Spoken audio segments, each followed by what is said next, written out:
As a trust, what we've been looking at for this year is domestic abuse, and we've done a lot of work with working with standing together against domestic abuse. So I think we've been really pleased how domestic abuse has been a priority for the Safeguarding Board. It's something that we discuss at every meeting, and it's really good to see it being given that focus. We're working with them to develop our response and enhance our response to domestic abuse. So what we've done is we've put in training. We've identified training that our staff will need when they go and work with service users. So how do they identify domestic abuse? What kind of questions should they be asking? And we absolutely want to continue that in the future. We're really interested around how that might work with the new adult safeguarding, multi-agency safeguarding hub, and how we can ensure that really good domestic abuse practice is part and parcel of that service.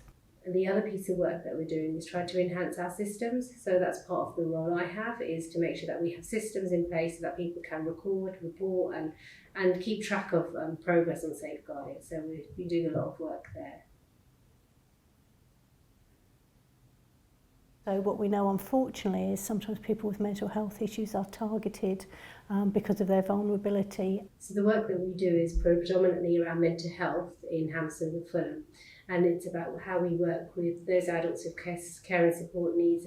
We need to think, about the diversity of clients that we're working with.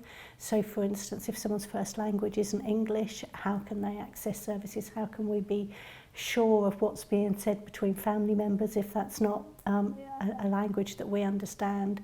If somebody has a hearing impairment or a sight impairment, are they able to access services and be aware of the support that's available? It's important in that people feel safe. They've come to our services for care and support, and that's what they deserve.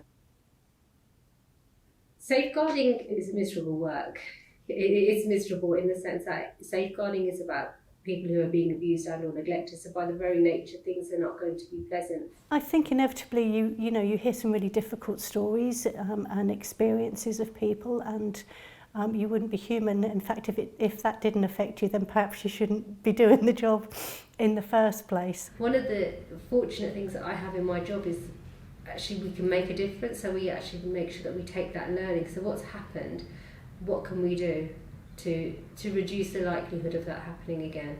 I think it's an absolute privilege to see the journey that people make.